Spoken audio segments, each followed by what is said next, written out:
If I found out Tupac was alive, it would not be the most shocking thing in the world to me. Welcome to another episode of Get to the Hook, where every week we sit down and chat about some hot topics in the music industry. And this week, I love this episode. I don't love where it came from. Right. Because, let's be honest, for the last 3 months, the world has gone a little crazy, coming up with all sorts of conspiracy theories about where Kate Middleton was. Of course, we found out last week that the princess is battling cancer. And I think there's been a lot in this, since then, there's been a lot of hand-wringing over people coming up, feeling sorry, and even some people, some celebrities, apologizing for feeding into some of those crazy theories online.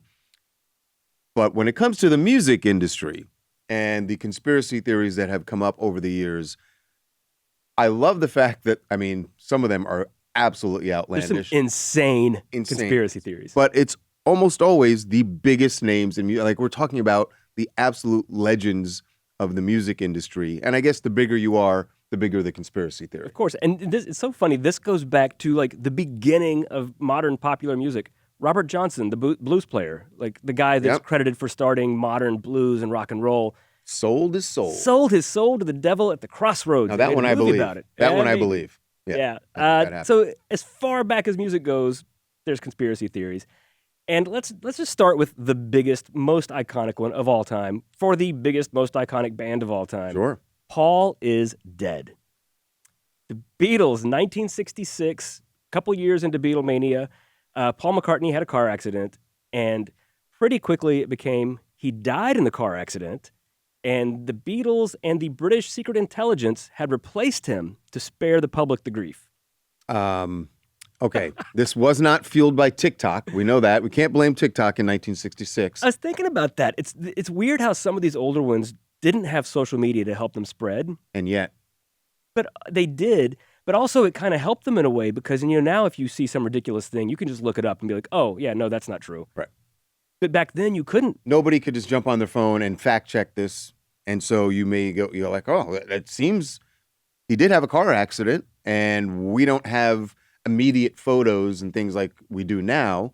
So in the absence of any information other than he had a really bad car accident, you think, it could be true. And this guy, so it started in 66, and the Beatles also quit touring that year, which kind of added fuel to the theory that he died and they have to train this replacement. What had happened in real life was that Paul had gotten married. So you say, Eric. Had a kid. Well, allegedly, Paul got married to Linda McCartney. They had a kid. He wanted to slow down and take a little bit more time for his personal life. Right. So he stopped doing so many interviews. It's also rational. That's so rational. That doesn't make as much sense as he died and the Beatles hired an exact lookalike who sounded just like him and could play like him. And then also MI5, the British Secret Intelligence Agency, was like, yes, we have to be involved in this. It started a little bit in 66, but really started to pick up steam in 1969. It started hitting American college campuses. And this one student started talking about it and wrote papers about it, and it just got around word of mouth. And then people, as conspiracy theorists do, started looking for clues. And they started looking in the music. So the first thing was in 1967, just the album covers. Sgt. Pepper's Lonely Hearts Club Band, all the flowers on that album cover. It was the burial flowers. Obviously, this was actually Paul's funeral. Of course it was. And on the back cover, they're wearing their fancy Sgt. Pepper outfits. All the Beatles are facing the camera, except Paul has his back to the camera because he's dead. And also bear in mind, this is the late 60s. You got a lot of psychedelic, hallucinogenic drug use going on. Sure. That helps. This also dovetails with backmasking, where things would be backwards in songs. Yeah. And so people would sit and take the record player and with their fingers spin it around backwards, and they started finding things. So one of the famous ones on the White Album in 1968, the Beatles have this bizarre drug-fueled song called Revolution 9, which is just 9 minutes of talking and noise and backwards symphonies and stuff. And there's a voice that just says number 9 over and over. Except when you play it backwards, it says, listen to it and see what you hear. Number 9, number 9, number 9.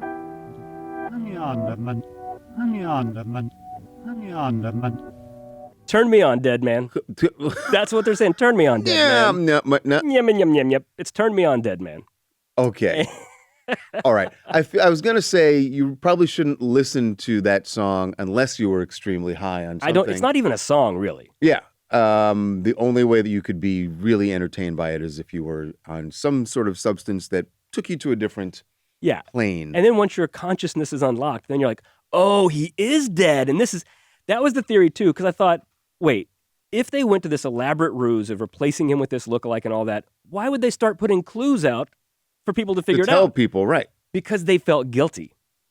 That's the thing. Conspiracy theorists can make anything fit their theory. LSD is a hell of a drug. Yeah, it is. Then, also that year, Strawberry Fields Forever, one of the Beatles' most iconic songs. At the very end of the songs, it's starting to kind of fade out and get all weird. There's this little snippet that people swear is John Lennon saying, "I buried Paul."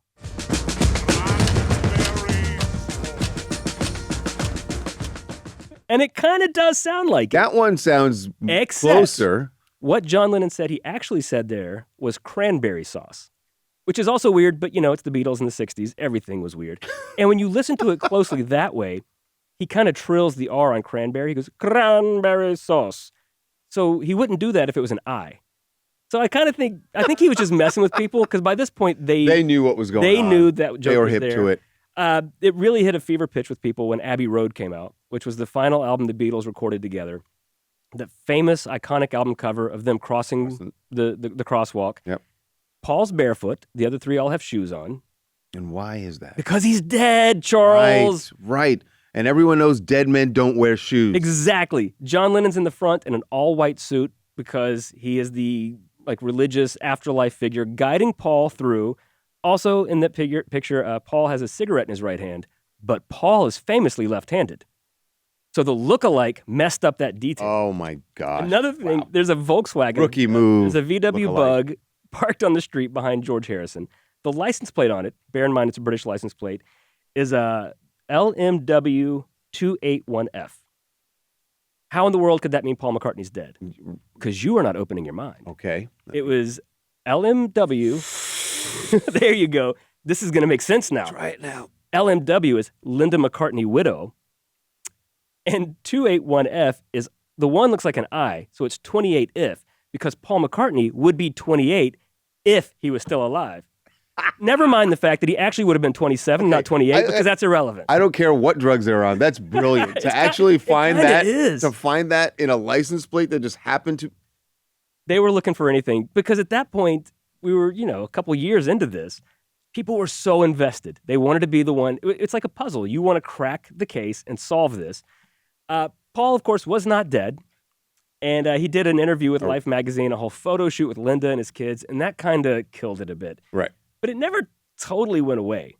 Actually, in 1970, the year after, Batman got involved. There was... Okay, so now people are just getting weird. Grasping at... Okay. No, this was deliberate. Batman number 222 in 1970. Batman and Robin have a group called Oliver Twist. And clearly the Sgt. Pepper era Beatles. And one of the main ones is Saul Cartwright, who is rumored to be dead. And so Batman investigates. And what he finds out is, and I kind of like this, in the comic book, the other three all died in a plane crash. Saul hired replacements for them to keep it going and then started the rumor about his own death to distract attention away from the other three impersonators. That just might work, Penguin. It just might work. Yeah, brilliant. Finally, it became a punchline. You remember when Chris Farley used to do his talk show on Saturday Night Live, where he was very bad at interviewing and famously talked to Paul McCartney, and he was like, do you remember the Beatles? And then he talked about Paul is dead. He goes, remember that time you died? And Paul's like, yeah. And Chris Farley goes, was that a hoax? And Paul McCartney just straightly goes, yeah, I wasn't really dead. Yeah, and apparently still not. Yeah, so people had Paul McCartney dead. Then on the flip side, when beloved iconic pop stars actually do die, no, they didn't. Elvis is still alive. Elvis is alive. He's 89 now, but he's still kicking. Okay, sure. There was a book and where might he be? Again, I get that fans want these things to be this way right after you tragically lose, a musical hero. Yeah. But when there's right. That these things shouldn't have a lifespan of more than a couple of hours. And yet it goes on. Yeah, for when you're years like, and years. oh, are they dead? Is this true or not? Maybe there's some confusion. Sure. But then once you know, you know. Elvis, the first question I always have is why? Why would they fake their death? Elvis did it, according to one book. A woman wrote an entire book about this, by the way, that he faked his death and went into the witness protection program because he was working with the FBI as an informant for the mafia, or on the mafia. Because there were all these photos of him with Richard Nixon, and wasn't he even like unofficially deputized or something? Yeah, but I think that was for They the presented him a FDA badge. or something, or the DEA. Right. Yeah, but Elvis was an admirer of the FBI. So that's always the thing. You find just enough true things. Right. And the FBI did have a file on Elvis. Not because of any criminal Not because he was, thing. and also he wasn't working with them as an informant. No, they do this. They said they kept the file because he was just such a huge, iconic global star that there could be security risks anytime he went anywhere, that there could be threats on his life. I believe that, actually. Yeah. I'm sure the FBI has a file on Taylor Swift, not because she's a criminal or anything. Right. Why wouldn't you? Somebody that public, that if you Right. were if you were somebody trying to do something bad, you could involve a big pop star. Yeah. So this book is this whole theory that Elvis was like helping the FBI take down the mob and had to go into hiding to save his own life. Okay, so so now Elvis is a crime fighter taking down the mob. And why Right. would he be doing this? Because he liked cops, which is true. See, that He part did is like true. cops. So, why would you be the king of rock and roll when you could secretly be the guy that takes down the mob? And remember, his middle name, Aaron, is misspelled on his grave marker. It was spelled Aron, but on the grave it's Aaron. And so they're like, well, see, they're leaving a clue. Really? Yeah. But also because it was Aron on his birth certificate, but for most of his life, he spelled it Aaron. Right, the So way that's- you would spell it. Exactly. And that's why it appears that way on his grave. But, to people who really want to believe this was him. Well, and furthermore, you could say that there was Elvis being dead was huge business. I mean, it made Graceland a museum.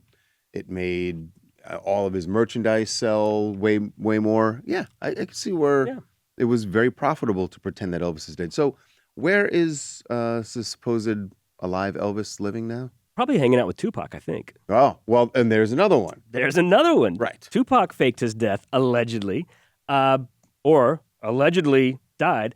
One, he was tired of fame. Two, he was trying to get out of the rap wars that would cost him his life, which is what actually happened. Right. Although, months before he died, on his All Eyes on Me album, Tupac had a song called Ain't Hard to Find. Listen to this clip, and then let's look at those lyrics. I heard a rumor I died, murdered in cold blood, traumatized. Pictures of me in my final state, mama cried. But that was fiction. Some coward got the story twisted. Like I no longer existed, mysteriously missing. Although in world... So he says, I heard a rumor I died, murdered in cold blood, dramatized, but that was fiction. You know what? Actually, he is alive. Long before we were calling it trolling, Tupac was trolling people. For the fact that he went in the studio and recorded lyrics like this, and then tragically, dies months later. That is weird. That It doesn't mean he's alive, but it does mean this guy had some sort of vision that there could be something and you'd think violent that happens to him. That when with Biggie, his debut album was Ready to Die, and then his second album was Born Again right after he died. Right. Tupac did all this, and you think, oh, they knew something or they faked it. Also, remember, Tupac had been shot and almost killed. Right. Death was So a there was looming a reason specter for in him his life. Right. There was a reason for him to go in and record, to be thinking about these things and actually record it. That's the logical reason, but let's not waste No, and remember his song where he starts it and says, "Rest in peace to Biggie Smalls," except Tupac died 6 months before Biggie. Did he know? No, they were beefing. They always were. The other thing with Tupac is that keeps it alive is every few years there's a sighting of someone who looks like Tupac. It's just poor black guy who's bald, happens to be somewhere in LA or in the vicinity of LA. Or anywhere. Or anywhere. I saw Tupac at the top of the Andes Mountains. Right. I climbed to the top of Mount Everest, and guess who was there? Tupac. Just hanging out where nobody'd find him. And then the flip side of that is when fans do acknowledge, yes, my favorite icon has died, when you know for a fact they're dead. Like you said, it's that thing, like with Elvis, it's hard to let go of somebody that you loved.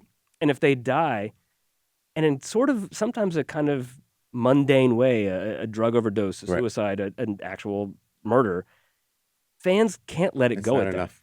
that. Kurt Cobain, the man killed himself. And it was shocking when he died, but it wasn't because he had attempted suicide just a few months before that. Right. An overdose. And it added up. I mean, it was a guy who we knew at that point was battling depression, was also heavily addicted. You could see that happening. It didn't need any more narrative beyond what we knew. It made complete sense when that came. I mean, again, it was shocking, but it wasn't. Right. But for fans to this day, and next month is 30 years since he killed himself. It was April of '94. There's so many people who still believe his widow, Courtney Love, did it. There was actually a docudrama in 2015 called Soaked in Bleach that she threatened to sue over, and she never actually did. But it just, all the conspiracy theories that either she literally physically murdered him herself and they made it look like a suicide, or that she hired someone to do it, or that she just talked him into it, and that somehow they want someone to blame, and they've decided it's her.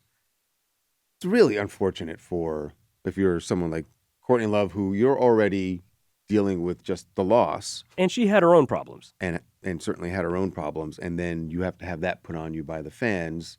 You wonder why you wonder why she didn't sue. But once you start doing that, now you've opened the floodgates and you're going to be suing constantly. Right. I think you let the evidence speak for itself, which the police all said. Law enforcement never said, we're not so sure here. Like, it was very clear to them. They knew. And one remember, of the things, in 2014, they released the death scene photos. right. And they're like, this is what it was. And then I saw in 2021, just a couple of years ago, fans were petitioning the FBI to open the case as a homicide because they still won't let it go. And the FBI was like, there is nothing to suggest this is anything other than what it was. Never enough. No, Never enough. Two of the biggest icons of all time, Michael Jackson and Prince, both shocking deaths in a way. As a Prince fan, like his whole thing was that he didn't do drugs. He wasn't doing coke in the 80s. In a way, to me, the Prince one was more shocking than Michael Jackson. But for the fans, neither reported explanation is good enough. Right. And so they both think that they were murdered by various people, and not even just Conrad Murray that was involved in Michael Jackson's death. But a lot of fans think the record labels did it. They think Sony killed Michael Jackson to get control of his catalog. Warner Brothers had Prince murdered. And I get how shocking and sad it was. But like with Prince, if somebody was secretly poisoning him with fentanyl, he knew that when the plane landed in Illinois. Right. He knew that. 10 He was days already earlier, right. seeking an addiction specialist. None of it tracks that he had no idea what was happening. Yeah. It's just the sad reality of it. It's very sad. And that's the thing about, because we all believed that Prince was living a life of sobriety. That's why the plane incident, what was that, 10 days before he died? Something, it was like the week before, yeah. Yeah. When they had to make the emergency landing, we knew that there was a near overdose on the plane. At that point, you go like, okay, there's something going on in Prince's world that we didn't know. But then you're still processing that. And then he's dead. I guess I can understand where the fans might go like, this just isn't adding up initially. But then once the investigation gets going and you find out who was involved and where he was getting the drugs, and we had the photos of him, outside of the CVS pacing around waiting for someone to come out with a He knew something was up, clearly. He knew something And I think was up. it's harmful almost because you make them not human. Right. It's like, well, no, it wasn't that he had horrible hip pain, which also completely tracks from his years of performing and all the splits and everything. He was a human. Yeah. And I think for some fans, it's hard to accept that. Or people, even more recently, 2019, Nipsey Hussle, when he was killed, beloved, particularly in Southern California. We know who killed him. It was a guy named Eric Holder. He's been sentenced to 60 plus years in prison. It was a gang member. But no, fans, if you look it up, there's so many conspiracy theories that it was the government took him out, that it was a pharmaceutical corporation, or an overlapping of conspiracy theories here, the Illuminati. Dun, dun, Well, aren't they really to blame for everything? They are, including Jay-Z and Beyonce. This is one where I don't believe it, but at least there's something that Come on, wake up, Charles. Don't be a sheeple. There's something you can see and maybe wrap your arms around, which is throwing up the rock, right? The Rock Nation happens. logo. So Jay-Z, of course, throws up the little triangle with his fingers. That's also the Illuminati sign, which if the Illuminati is this super smart secret cabal, why do people know what their sign is? Right. They're a terrible secret organization. Don't you think that the Illuminati would have a meeting and say, listen, Jay, we noticed you're doing this rock thing. It's a little too close. It's a little on the nose. People are catching on. We're supposed to be a secret society here. Right. They're the worst secret society in the world if we know all the members and all their signs. And then, of course, after Beyonce did the Rock Nation sign at her 2013 Super Bowl halftime show, they were like, oh, well, she's just admitting to it. She's just announcing it on TV. And eventually, Beyonce sort of addressed it in her song Formation. The first thing, she goes, y'all haters corny with that Illuminati mess. Like, it's played and dumb at this point. I just, honestly, looking this up, I found a theory. I had never heard this one. It's sad and hilarious at the same time that the Illuminati murdered Aaliyah because she was part of the Illuminati and set to become the queen of the Illuminati and of the 2000s. But she wanted to get out.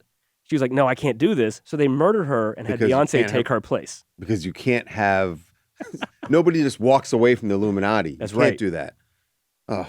And that's again, like we were saying about like with the other deaths, people can't accept that Aaliyah's death was just an overloaded plane and the pilot had some drugs in his system. Right. It's just a tragedy. But and Beyonce, I will say though, I do every now and then go, isn't this the beauty? Isn't this the mastery of the Illuminati?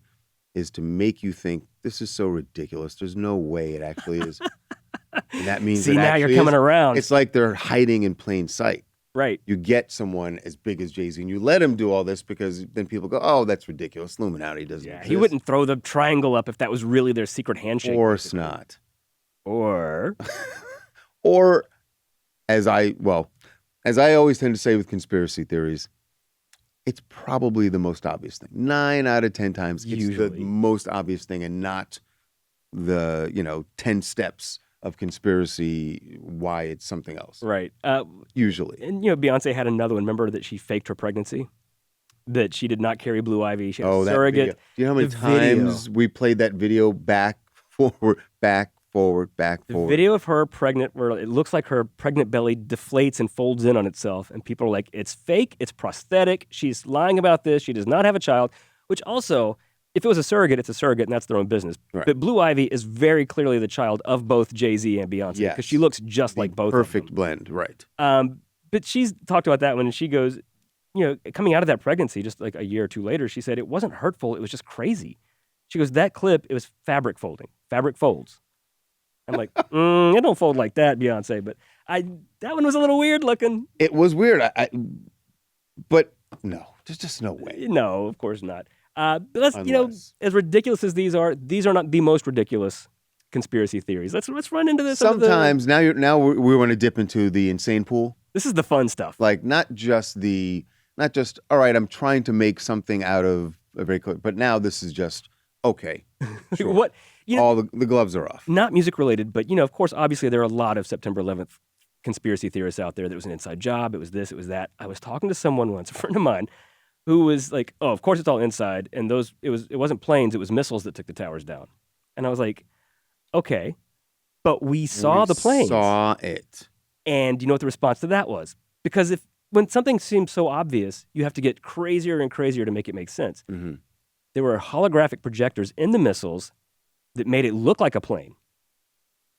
I'm like, but let's move on from this. But we saw the shadows. Incredibly disrespectful. Yeah, conspiracy but theory. People will make themselves believe anything. Justin Bieber. Do you know that Justin Bieber is an alien lizard conqueror from another planet? Duh. Who's here to take over the world? This was a story in Australia just a couple of years ago, not that long ago, that he was hiding behind his bodyguard at an airport in Perth, I believe. And all these fans were there, like hundreds of Bieber fans who all saw this, that he went in and out of transforming into a full lizard person.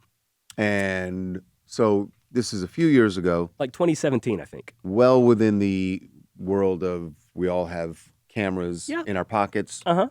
And yet nobody got video. Not a single one. Single because person. when hundreds of Justin Bieber fans show up to see him. None of them have their... never have their phones out. They're No, never trying to get they're a photo respectful of him. his privacy. Yes. Justin, sorry. Go ahead. You do your lizard thing. We're over here. We won't expose you. I didn't mean to interrupt. And that was also kind of furthered by a couple years before when Justin was having all of his legal troubles. There was remember the courtroom video where he did like a deposition in a courtroom? Oh, yes. And there's a part where he blinks and his eyes look like they blink kind of up or sideways like a lizard's. It does sort of look like that. But, you and I both have seen a lot of court videos over the years. Those are never ultra high def 4K videos. They are grainy, crappy, closed circuit television videos. It looks like a little glitch and a grainy, terrible glitch in the video, right? Right, just happened to be over his eyes. And that wasn't even by the way, that deposition was endlessly entertaining as it was. That was the one where he was just sort of shining on, didn't want to answer the questions. Right. Was being a very elusive prick. Being a lizard person from space was not the most entertaining thing about that video. Yeah, that's what the opposing attorneys would say about that day. And I don't think they noticed anything. If they had noticed him turning into a lizard, I think they would have brought that up. You'd think. He still wouldn't answer. They're part of it. They're also lizard people. Who do you think runs the justice system? All the judges are lizard people. Charles, open your mind. Right. The Illuminati lizard people division. Right. Right. Some other just dumber ones. Lord... The New I Zealand hadn't heard about this one. You told me this one. I was I was unaware of this. And Lorde always was kind of a world weary soul from the beginning. Right. Like her lyrics were very mature because she was 16. Her voice definitely sounds older than a 16-year-old. Right. So these theories came out that she was 45 and that she had faked all this and she was American. Eventually, South Park did a parody where Stan's dad reveals that he is in fact Lorde. He doubles as a teen pop singer. And one of again, finding the tiniest little crumbs to support this. Do you remember Lorde's song Team? It was the follow-up to Royals. Yes. The top 10 hit. So there's one line in Team where she says this. I'm kinda older than I was when I rebelled without a care. All she says is, I'm kinda older than I was when I reveled without a care. Just meaning that she's getting older. Yeah, she's aging like she's not all a of child us. anymore. She's 16. That's adolescence. But no, she says, I'm kinda older. Nope. She's admitted to it on record. She has made a fool of all of us. She's 45. What a horrible thing, by the way, to say to a teenager. We think you look like you're beyond middle age. Right. Yeah. You're not just in your 20s. You're beyond middle age. They had to produce her birth certificate to prove, look, she was born in 1996. She did? Well, investigative people were like, oh, we found it. And that kind of was the end of that one. Also, another one, and maybe if we'd had the internet then, this wouldn't have lasted as long, that Marilyn Manson was actually Josh Saviano, who played Paul on The Wonder Years with Fred Savage. Yeah. Because they do kind of look a little bit alike. Right. And it was a funny thing to think that the nerdy friend from The Wonder Years... Oh, that would be the greatest story ever. ...was Marilyn Manson in the 90s. Except that Marilyn Manson is 7 years older than Josh Saviano, which now doesn't seem like that much. Yeah. But at the time, remember, Paul, the character, was 11 or 12, preteen. Marilyn Manson was 19. No. He was not playing this 11-year-old. And that one, would have been really easy to debunk with, if we had IMDb back in the day. Exactly. One of my personal favorites is that Michael and Janet Jackson were the same person. I always found this one very disrespectful. How in particular? I know the trope of all black people look alike. Well, it's not because they look like black people. Let's be honest. Yes, Michael was looking less black those days. But, they're siblings. Of course they look alike. Yeah. But you never saw them together. And deliberately, I think, Michael and Janet didn't have product out at the same time then. Because the Control album for Janet comes out in 86. She wraps up the singles by the summer of 87. That fall, Michael drops Bad. Finishes with that in 89. That fall, Janet drops Rhythm Nation. So they had it. Smart business. That's smart business. You never had them competing against each other. Right. But that just fueled the fire that it's one person making all these albums, which Michael Jackson would have loved to have taken credit for Control and Rhythm Nation and Janet. But at the Grammys in 93, this one got so famous. And there were so many things about Michael Jackson. The Elephant Man and sleeping in the hyperbaric chamber. And some of it was true. But this one was not. And at the Grammys in 93, Janet actually presented a Legend Award to Michael. He accepted it, hugged her on stage, and the first thing he said was this. I hope this finally put to rest another rumor. Me and Janet really are two different people. I love that he addressed it. I love that he acknowledged it. Yeah, yes. and it was funny seeing them together, and everybody knew what he was talking about. But that was dumb. And now, this isn't Although, I will say that Scream video, since it was so digital, and, there's so many special effects. You think Michael was doing both parts? Yeah, that's what most people thought. Yeah, they're like, oh yeah, they want it to look like it's the two of them, but we know this is all special effects. Oh, if they were the same person, I had the biggest crush on Janet. That'd be real weird. If that was Michael in the If video, okay. You gotta open your mind, Eric. As you said, Yeah, I open guess. your mind. But this isn't just like old school, back in the day stuff. Right now, there's a televangelist from Alabama or Arkansas, I think Arkansas, who has floated out the conspiracy theory that Taylor Swift and Travis Kelce, their union has been arranged by Satan himself for Taylor to give birth to the Antichrist. This is a thing people believe.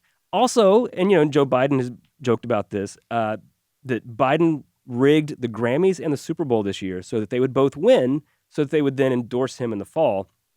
If Joe Biden is rigging the Grammys, Glenn Miller and Mel Torme would have won a whole lot more awards that night. Like, no. Yeah, come on. I mean, But this is just people being bored. But you will. What I've noticed here is we don't see and hear as many of these anymore. And I think, and by the way, sadly, there have been plenty of huge music artists that we've lost in the last 10 years. Very tragically, a lot of them from overdoses. But we don't see as many of these anymore. And I think it probably is what you said, that there's just too much proof now. Right. And it's too easy for people to research these things for it to actually have any life. And I also think even when they do get a little traction, like with the Kate Middleton stuff we just saw recently, it's fun. Right. It's like a fad. And then like everything in social media now, it's so fast paced that why would you still be investigating something 3 weeks later? People have moved on. It's not trending anymore. Once it stops trending, it's dead. Nobody And they're cares. moving on, right. Back then, you could really dig into it.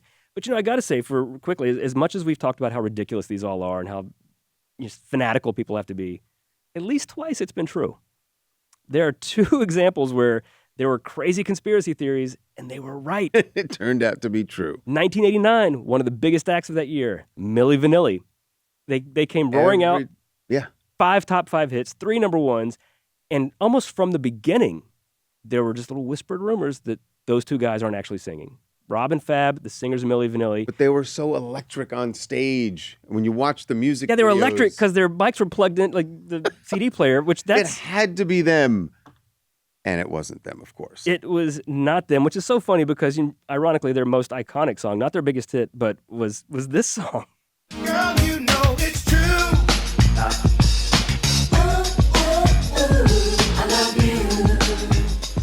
Turns out, girl, it wasn't true. That is the song that skipped, right? Yeah, so When that's when this all fell apart. There were rumors that they were lip syncing, and one guy came out and was like, "I'm the actual vocalist," and then he recanted that. Turns out that guy actually was one of the vocalists. They were on stage, and the CD started skipping, and it was the girl you know, it's girl you know. I hadn't thought of the irony of the fact that it was those were the lyrics. Girl, you know it's true. The thing that was true was the conspiracy theory. They won the Grammy. They had to give it back in the fall of 1990. They did a press conference and admitted that, yes, we did not sing a note. And in hindsight, how stupid were all of us for ever thinking those two guys with those heavy, heavy accents were singing those songs. Exactly, that they could completely erase their accent Yeah. when they sing. And I know you do lose accents when you're singing, but not like that. Yeah, why does this 22-year-old German guy sound like a middle-aged black dude from America? Like, that doesn't make any sense. And one other funny one, the White Stripes, the early 2000s. This one confused the hell out of me for a long time. It was so confusing. Jack White, who's a legend and iconic himself now, when the White Stripes came out in the early 2000s, they were the saviors of rock and roll. Mm-hmm. They were bringing back punk angst and all of that. It was Jack and his sister, Meg, was the drummer. They were a sibling act, like Billie Eilish and Phineas. Right. Except there were all these rumors that they are more than siblings. And that is really creepy and weird because you don't want to hear that Billie Eilish and Phineas are more than siblings. Right. But it was true. Somebody went digging and found the marriage certificate. They were actually husband and wife. They were never siblings, thank God. So when I first heard that they found the marriage certificate and they were married, the first thing I thought was, "But they're siblings. Yeah, he Why would they married get his married?" sister. Like I didn't connect that. Like, oh wait, the sibling thing is what was made up. Yeah. Like, oh they've been discovered. Now we know what they're up to, and this is just weird. If they had been And then it married was- and been siblings, that would have been a much bigger story. I think they wanted to do like a Carpenters thing, and Jack thought that if people thought of them as a married couple, it would change the perception of them as a band. Jack White's a weird, artsy guy, and he had his weird, artsy reasons for wanting to say they were siblings. But it wasn't true. They were married, and people had said that, and people thought the people who said that were crazy until the marriage certificate came out. Yeah. So I guess sometimes, I'm glad that Yeah. one turned out the way yeah, it did. sometimes these are true, which Yeah. makes you wonder. All the ones we've talked about, the odds are probably at least one of them's true. right? So who do we think is alive?